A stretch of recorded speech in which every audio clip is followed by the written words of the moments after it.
심근경색은 드라마에서처럼 갑작스러운 실신으로만 나타나는 질환이 아닙니다. 특히 60대 이상에서는 증상 없이 혼자 있을 때 조용히 발생하는 경우가 많습니다. 가슴에 약간의 압박감이 느껴지고 명치 부근이 불편하며 왼손이 저리는 증상이 나타날 수 있습니다. 이를 소화불량으로 오인하고 넘기는 그 순간 심장 근육은 손상되고 있을 수 있습니다.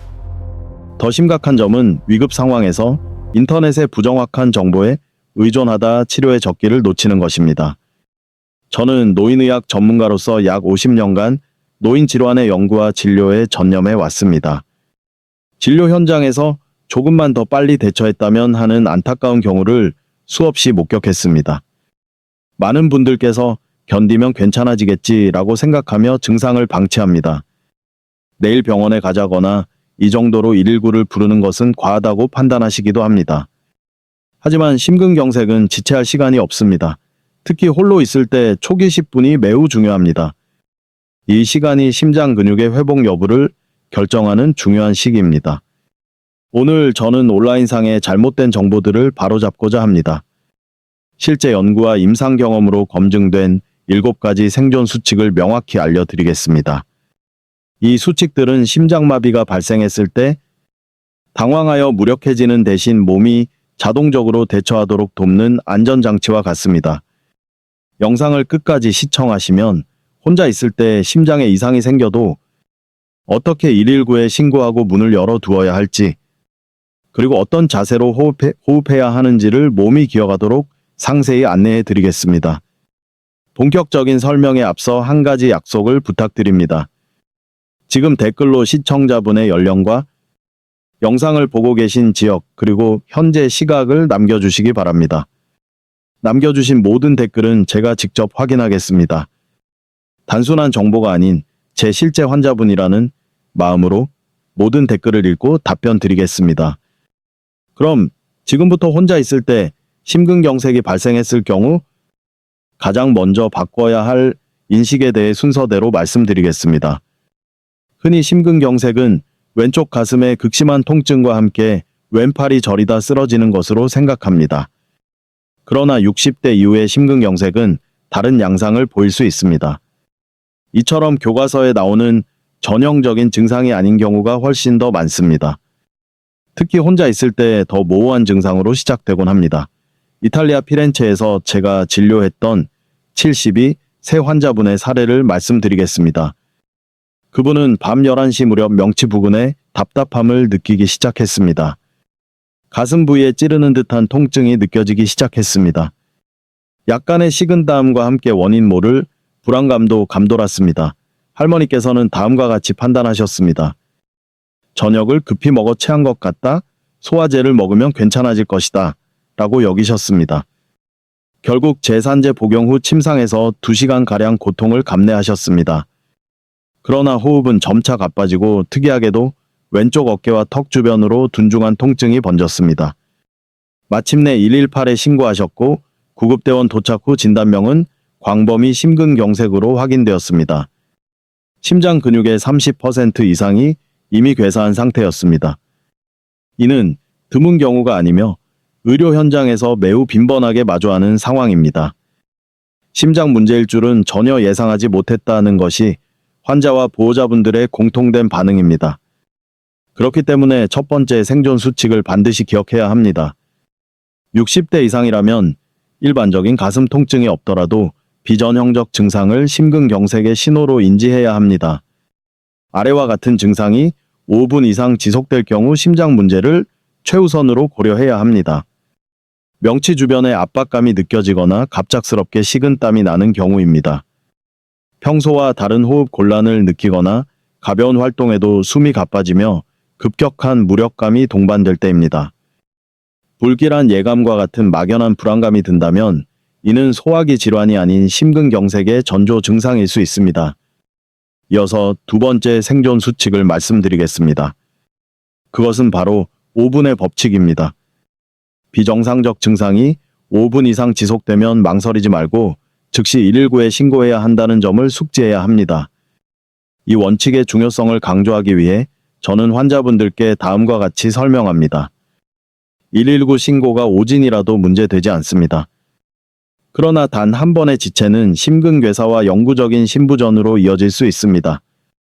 실제로 유럽의 여러 연구 보고서에 따르면 심근경색 의심 상황에서 30분 내에 병원에 도착한 환자와 두세 시간 지체한 환자의 예후는 형역한 차이를 보입니다.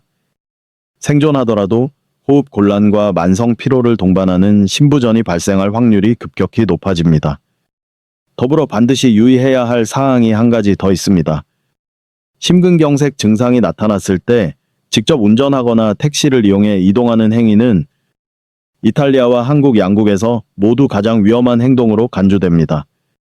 운전 중 의식을 잃을 경우 본인은 물론 타인의 안전까지 위협할 수 있습니다. 따라서 항상 119를 최우선으로 생각해야 합니다. 이 설명을 들으시면서 과거 유사한 증상을 소화불량으로 여기고 지나친 경험이 있는지 되돌아보시기 바랍니다. 만일 상황이 그렇다면 이제 여러분의 생각을 전환할 필요가 있습니다. 119에 신고했다고 가정합시다. 다음 순서는 무엇일까요? 이번에는 신고 전화를 마친 후에 자택에서 홀로 생존 가능성을 높이는 방법에 대해 알아보겠습니다. 119 신고 후의 조치가 생존 가능성을 결정하는 핵심입니다. 신고 후 무작정 기다리는 분이 많습니다. 하지만 혼자라면 몇 가지 준비가 더 필요합니다. 이탈리아 볼로냐에서 78세의 루이지 씨를 진료한 경험이 있습니다. 새벽 3시경 갑작스러운 흉통과 함께 식은땀이 쏟아졌습니다. 루이지 씨는 즉시 118에 신고했지만 한 가지 문제가 발생했습니다. 자택의 현관문이 잠겨 있었다는 점입니다. 구급대는 8분 만에 도착했으나 문을 파괴하는데 10분이 추가로 소요되었습니다. 그 10분 사이 루이지 씨의 산소 포화도가 급감하며 의식 상실 직전에 이르렀습니다. 이와 같은 사례는 의료계 보고서에서도 빈번히 다루어집니다. 심근경색으로 사망한 독거노인 중 30% 이상은 구급대의 진입 지연으로 골든타임을 놓친 경우입니다. 따라서 세 번째 생존 수칙을 알려드립니다. 자택 내 비상 연락 시스템을 사전에 구축하는 것입니다. 심근경색이 발생하면 뇌로의 산소 공급량이 현저히 줄어듭니다. 미국 응급의학 저널에 따르면 심근경색 생존자 500명 중 67%가 911, 129 신고 시 본인의 주소를 정확히 말하지 못했다고 합니다. 평상시와 달리 위급 상황에서는 뇌의 기능이 저하될 수 있습니다. 따라서 전화기 근처에 큰 글씨로 주소를 적은 메모를 항상 비치해야 합니다. 유선 전화와 휴대전화 모두 단축 번호 1번에 119를 저장하십시오. 손이 떨려도 버튼 하나로 즉시 연결되도록 하기 위함입니다. 더불어 휴대전화는 야간에도 손이 닿는 곳에 두는 것이 중요합니다.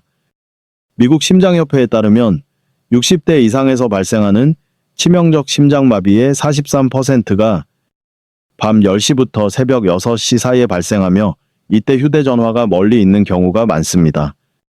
네 번째 생존 수칙입니다. 119 신고 직후 현관문을 개방하는 것입니다. 이 행동만으로 생존 시간을 5분에서 11분가량 확보할 수 있다는 연구가 있습니다. 이탈리아 응급의학연구소 보고에 따르면 환자가 사전에 문을 개방했을 때 구조대의 접근 시간이 평균 47% 단축되었습니다. 실천 방법은 매우 간단합니다. 통증이 악화되기 전 움직일 수 있을 때 현관으로 이동하여 문을 열어두고 가능하다면 살짝 열린 상태로 유지하는 것입니다. 실내의 모든 조명을 켜두시면 구조대가 건물 외부에서 신속하게 위치를 파악할 수 있습니다. 주간에는 창문이나 문고리에 밝은 색의 천을 걸어두는 것이 위치 식별에 도움이 됩니다. 그리고 혼자 거주하신다면 신뢰할 수 있는 이웃에게 예비 열쇠를 맡겨두는 것이 안전합니다. 유럽 노년의학회 연구 결과 이웃에게 열쇠를 보관시킨 독거노인의 경우 심혈관 응급 상황 시 생존 가능성이 20% 이상 높았습니다. 시청자분들께 한 가지 여쭙겠습니다. 만약 지금 제가 위급한 상황에 처한다면 구조 인력이 집 안으로 진입할 수 있을까요? 이 질문에 확신을 갖고 대답하기 어렵다면 영상이 끝난 직후 이 문제부터 해결하시길 권장합니다. 이어지는 내용에서는 이처럼 신속한 대비가 왜 필수적인지 설명하겠습니다. 체내에서 심근경색이 어떻게 발생하는지 과학적 원리를 바탕으로 쉽게 알려드리겠습니다. 지금까지는 무엇을 해야 하는지에 대해 주로 다루었습니다. 이제는 왜 그래야만 하는지를 우리 몸 내부의 변화를 통해 명확히 설명해 드리고자 합니다. 많은 분이 이렇게 생각하기 쉽습니다. 조금 견디면 괜찮아지겠지. 또는 소화불량이니 쉬면 나아지겠지 라고 말입니다. 하지만 그 순간에도 심장은 조용히 그리고 빠르게 산소를 잃어가고 있습니다.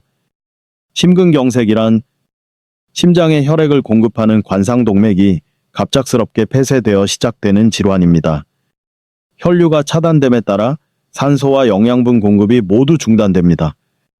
심장 근육은 산소 부족에 매우 취약하여 혈관이 막힌 직후부터 분 단위로 괴사가 진행됩니다. 유럽 심장학회 보고서에 의하면 관상동맥이 막힌 후 10분이 경과하면 심근 손상이 시작되며 30분이 지나면 회복이 어려운 부위가 나타나기 시작합니다. 그리고 60분이 초과하면 손상 범위가 급격히 넓어져 심부전으로 발전할 위험이 현저히 높아집니다. 이 과정은 겉보기엔 조용하지만 인체 내에서는 폭풍처럼 격렬하게 진행됩니다. 발병 초기 몇 분 동안은 가벼운 흉부 압박감이나 소화 불량과 비슷한 증상이 나타날 수 있습니다. 목과 턱 주변에 압박감이 느껴지는 단계로 진행됩니다. 이어서 호흡 곤란과 함께 식은땀이 나고 불안감이 고조됩니다. 이 시점부터 뇌는 산소 공급 부족을 인지하기 시작합니다. 그 결과 사고 과정이 둔화되어 집 주소나 연락처 같은 일상적인 정보조차 일시적으로 기억하기 어려워집니다. 제가 담당했던 이탈리아 환자 한 분은 본래 기억력이 매우 좋았습니다. 그러나 심근경색 증상이 나타나자 본인의 생년월일조차 기억하지 못했습니다. 산소 결핍 시 뇌는 생존 필수 기능 외의 모든 정보 처리를 멈추기 때문입니다. 미국 캘리포니아의 한 심장 연구기관 발표에 따르면 심근경색 발병 후 10분이 경과하면 의식이 혼미해지고 방향 감각 상실과 어눌한 말투가 40% 이상의 환자에게서 관찰된다고 합니다. 이러한 신체 변화로 인해 119에 신고하더라도 원활한 의사소통이 어렵거나 문을 열 생각을 하지 못할 수 있습니다. 이것이 제가 거듭하여 중요성을 말씀드리는 이유입니다. 신속히 119를 누르고 문을 열어두며 움직일 수 있을 때 호흡과 자세를 가다듬는 것이 중요한 까닭입니다. 시청자 여러분, 혹시 이 설명을 들으시며 그때 호흡이 가빴던 이유가 이것이었구나. 혹은 당시에 정신이 혼미했던 까닭을 이제야 알겠다고 생각하는 분이 계신가요? 만약 그러시다면 오늘 습득하신 정보가 여러분의 신체를 지키는 중요한 안전 수칙으로 기억될 것입니다. 다음으로 이 위급 상황의 진행을 늦추고 뇌와 심장을 보호할 구체적인 생존 방법을 알아보겠습니다. 심근경색이 의심될 때 사람들은 보통 두 가지 생각 사이에서 고민합니다. 잠시 누워있으면 나아질 거야. 또는 약을 복용하면 괜찮을까 하는 생각입니다. 그러나 이 위급한 순간에 무엇을 섭취하고 어떤 자세를 취하며 어떻게 호흡하는지가 심장 보호에 결정적 역할을 합니다. 이탈리아 토리노에서 제가 돌보았던 70대 조반니 씨의 경우도 유사했습니다. 가슴에 답답함을 느끼기 시작했을 때 그는 통증 완화제를 복용하고 평소처럼 침대에 누우려 했습니다. 하지만 그 즉시 심한 현기증과 함께 호흡 곤란이 찾아왔습니다. 다행스럽게도 가족이 근처에 있어 신속히 병원으로 옮겨졌습니다. 그 짧은 순간의 판단이 심장 근육 손상 정도를 결정했습니다. 이어서 5번째 생존 수칙은 아스피린의 올바른 복용법입니다. 이는 사전에 의사의 처방을 받은 경우에만 해당되는 사항입니다. 아스피린은 혈전 생성을 억제하여 심장으로의 혈류를 개선하는 데 도움을 줍니다. 그러나 복용 방법이 매우 중요합니다. 한 연구에 의하면 아스피린을 삼키기보다 씹어서 복용할 경우 약물이 혈액에 흡수되는 시간이 평균 12분 단축됩니다. 영국 의학 저널 란시스트의 연구에 따르면 심장마비 발생 후 1시간 내 올바른 아스피린 복용은 사망률을 최대 23%까지 낮췄습니다. 그러나 아스피린 복용 시에는 119 신고 후 처방받은 경우에만 씹어서 복용, 이 세 가지 원칙을 반드시 지켜야 합니다. 이보다 더 중요한 점이 한 가지 있습니다. 아스피린의 효과가 아무리 빠르더라도 119 신고보다 우선시해서는 안 됩니다. 약물은 심장의 부담을 덜어줄 뿐 막힌 혈관을 직접 치료하지는 못하기 때문입니다. 다음으로 6번째 생존 수칙은 심장의 부담을 줄이는 자세와 호흡법입니다. 심근경색 증상이 나타나면 대부분의 환자들은 본능적으로 눕는 경향이 있습니다. 그러나 등을 바닥에 대고 눕는 자세는 폐를 압박하게 됩니다. 이로 인해 심장으로 돌아오는 혈액량이 감소하여 호흡 곤란과 심장 부담이 가중됩니다. 따라서 최대한 신속하게 상체를 약 45도 각도로 일으켜 벽이나 쿠션에 기대 앉는 자세를 취해야 합니다. 무릎은 살짝 구부려 발바닥이 바닥에 편안히 닿도록 합니다.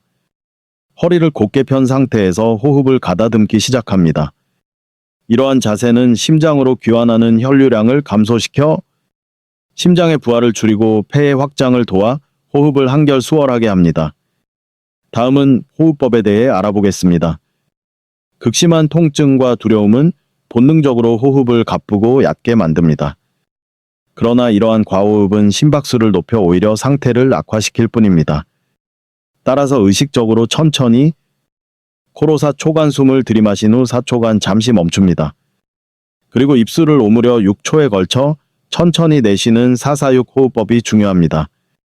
이 호흡법은 부교감 신경계를 자극하는 효과가 있습니다. 이를 통해 심박수를 안정시키고 혈압을 점진적으로 낮춥니다. 스탠퍼드 대학교 연구에 따르면 위급시 이 호흡법을 사용한 환자는 심근 손상 범위가 평균 45% 감소했습니다. 현재 이 영상을 시청하고 계신다면 저를 따라 잠시 호흡을 가다듬어 보시기 바랍니다. 코로 4초간 들이마시고 4초간 숨을 멈춘 뒤 6초에 걸쳐 부드럽게 내쉽니다. 이 방법은 간단해 보이지만 심장이 버틸 귀중한 시간을 확보해 줍니다. 그리고 이 모든 과정은 반드시 의식이 명료한 상태에서 시도해야 한다는 점을 기억해야 합니다. 앞서 설명드린 방법들이 심장 보호를 위한 사전 조치였다면 다음으로는 많은 분들이 잘못 알고 계시는 정보에 대해 살펴보겠습니다. 바로 기침 심폐소생술과 니트로글리세린 응급사용법의 정확한 사실입니다. 시청자 여러분, 가장 흔한 오해 중 하나인 기침 심폐소생술 컵 CPR에 대해 알아보겠습니다. 이는 인터넷에 널리 퍼져 있는 정보입니다. 심근경색이 왔을 때 강하게 기침을 반복하면 생존할 수 있다는 글을 접해보셨을 겁니다. 또한 구급대 도착 전까지 기침으로 심장 박동을 유지할 수 있다는 내용도 있습니다. 하지만 이는 일부만 사실이며 나머지는 심각한 위험을 초래할 수 있는 오해입니다. 본래 기침 심폐소생술은 병원에서 심전도 감시 중 특정 부정맥 발생 시 의료진의 지시에 따라 시행되던 기법입니다. 다시 말해, 심장 박동이 갑작스럽게 불규칙해질 때 세게 기침을 하면 흉부 압력이 일시적으로 상승하여 뇌와 심장으로의 혈액순환을 잠시 지속시킬 수 있습니다. 그러나 이 방법은 완전한 심근경색 상황에서는 효과가 없다는 점을 명심해야 합니다. 관상동맥이 완전히 막혔을 때 기침만으로 혈관을 다시 개방하는 것은 불가능합니다. 핑구 의과대학의 연구 결과에 의하면 기침 심폐소생술은 부정맥 초기 단계에 있고 환자의 의식이 아직 남아있을 경우에 한해 의식 유지 시간을 평균적으로 약 90초 연장하는 효과가 확인되었습니다. 하지만 증세가 이미 악화되었거나 호흡 곤란이나 심한 흉통이 시작된 후에는 기침이 오히려 심장에 무리를 주어 상태를 더 나쁘게 만들 수 있습니다. 이러한 이유로 저는 환자분들께 다음과 같이 안내합니다. 기침 심폐소생술은 기본 응급 처치법이 아닌 극히 제한된 상황에서만 유용한 보조수단입니다. 119에 먼저 신고하는 것이 최우선 원칙입니다. 덧붙여 말씀드리면 기침 요법은 환자의 의식이 명확하고 대화가 가능할 정도의 기력이 있으며 증상 초기에만 시도할 수 있는 임시 방편입니다. 다음으로 많은 분께서 궁금해하시는 니트로글리세린에 관해 설명해 드리겠습니다.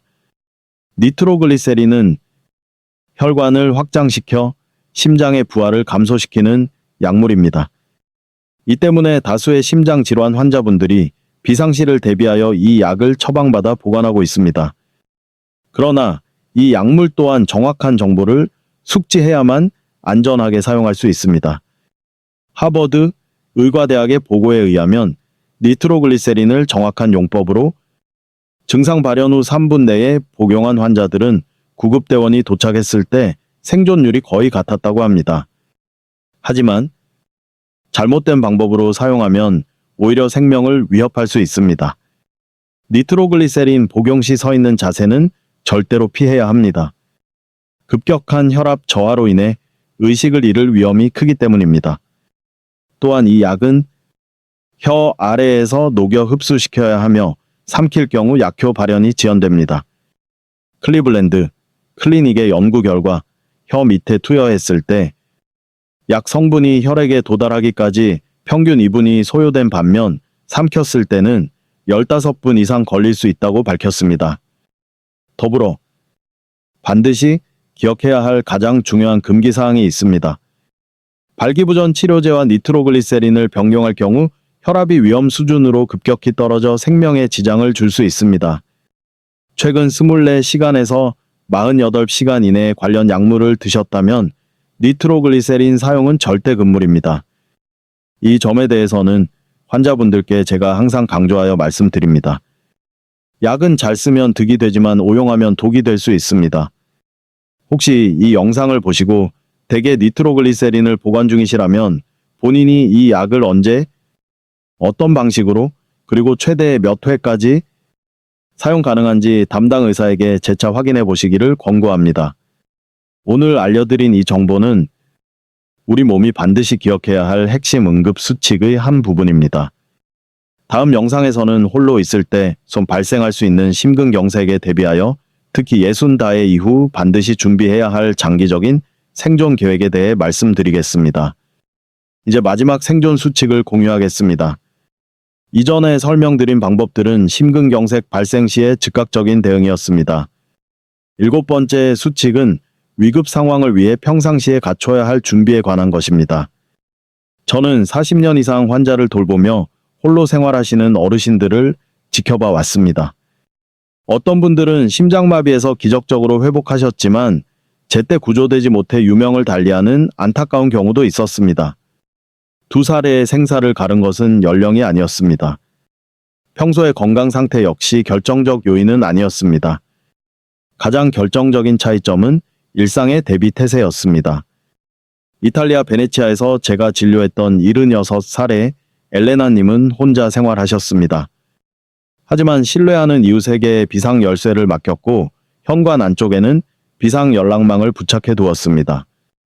휴대폰은 언제나 침대 막과 거실 탁자 위에 비치했습니다. 또한 매월 아스피린과 니트로글리세린의 사용기한을 점검하셨습니다. 하루는 새벽에 가슴을 쥐어짜는 통증과 함께 호흡 곤란이 시작되었습니다. 엘레나님은 당황하지 않고 차분히 118번으로 신고한 뒤 현관을 개방해 두었습니다.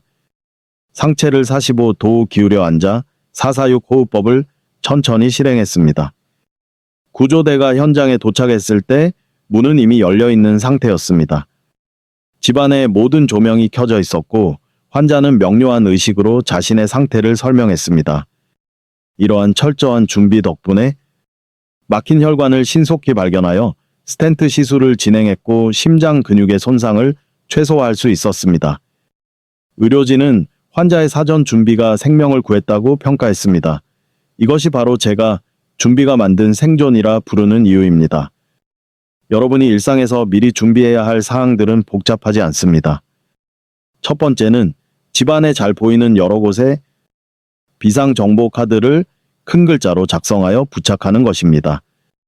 해당 카드에는 거주지 주소와 복용 중인 약물 정보, 특정 알레르기 유무와 주치의의 연락처, 그리고 비상 연락을 취할 보호자의 번호가 반드시 포함되어야 합니다. 두 번째, 휴대폰은 늘 충전 상태를 유지하고 손이 쉽게 닿는 곳에 두십시오. 특히 수면 중에는 머리맡 30cm 이내에 두는 것이 안전합니다. 세 번째, 이웃과 긴밀한 비상 연락 체계를 구축하는 것입니다. 유럽 노인의학회 보고에 따르면 이웃과 꾸준히 교류하는 독거노인의 경우 위급한 상황에서 생존할 가능성이 20에서 30%가량 높다고 합니다. 네 번째로 약품은 정해진 장소에 찾기 쉽도록 잘 정돈해 두는 것이 중요합니다. 아스피린, 니트로글리세린 및 상비약은 종류에 따라 소분하여 보관하고 유효 기간을 명시하는 것이 바람직합니다. 마지막으로 실제 상황을 가정한 훈련이 필요합니다. 119 신고 및 현관문 개방 훈련과 더불어 안정된 자세 유지와 446 호흡법 연습을 한 달에 한 번 또는 2주에 한 번씩 시행하는 것만으로도 효과적입니다. 반복 훈련은 신체가 상황에 익숙해지도록 돕습니다. 위급 시에 정신이 없더라도 신체가 반사적으로 대응할 수 있게 됩니다. 한 가지 여쭙고 싶습니다. 귀하의 자택은 비상 상황에 대한 준비가 되어 있습니까? 만약 지금 쓰러진다면 구조 인력이 신속히 접근할 수 있을까요? 조금이라도 우려되는 부분이 있다면 이 영상 시청 후에 단 10분만 투자하여 휴대폰 위치를 확인하고 이웃에게 연락을 취하고 비상 연락 카드를 작성해 보시길 권합니다. 이러한 사소한 대비가 귀하의 생명을 보호할 수 있습니다. 그럼 이제 전체 내용을 요약하면서 긍정적인 마음을 담아본 영상을 마치겠습니다. 시청자 여러분, 오늘 우리는 홀로 있을 때 심근경색 발생 시 생명을 지키는 7가지 대처법을 살펴보았습니다. 초기 증상으로 가벼운 흉부 불편감과 그 이면의 심각성에 대해 알아보았고, 왜 119 신고가 최우선인지, 그리고 현관문을 여럿이 두는 이유에 대해서도 설명했습니다. 또한 심장을 보호하는 호흡법과 자세를 구체적으로 안내해 드렸습니다. 더불어 약물은 유용하지만 오용 시 위험할 수 있다는 사실과 평상시에 철저한 대비가 가장 효과적인 생존 수단임을 함께 확인했습니다. 저는 50년 가까이 노인의학에 종사하며 얻은 확신이 있습니다. 심근경색은 예고 없이 발생하나 대비하는 예게는 생존의 기회가 찾아온다는 것입니다. 다만 오늘 전달드린 정보는 교육을 위한 일반적인 지침이며 개인의 의학적 진단이나 처방을 대체할 수는 없습니다. 반드시 담당 의사와 상담하시어 본인에게 맞는 비상 대응 계획을 수립하시길 바랍니다. 그럼에도 오늘 이 시간이 여러분의 마음에 긍정적인 변화의 시작이 되기를 소망합니다. 심근경색은 위협적이지만 지식과 준비를 통해 관리 가능한 질환이 될 수 있습니다. 여러분은 혼자가 아님을 기억하십시오. 이 영상을 통해 저는 여러분 각자를 지지하고 있습니다. 본 영상이 유익했다면 좋아요와 구독을 부탁드리며 주위의 부모님이나 소중한 지인들께도 공유해 주시길 바랍니다. 이 정보가 귀한 생명을 살릴 수 있습니다. 그리고 의견을 댓글로 남겨주십시오. 오늘 내용 중 가장 인상 깊었던 점은 무엇인지, 또한 심장 질환과 관련하여 겪으신 일이 있다면 그 경험을 나누어 주시길 바랍니다. 언제나처럼 모든 댓글을 소중히 읽겠습니다.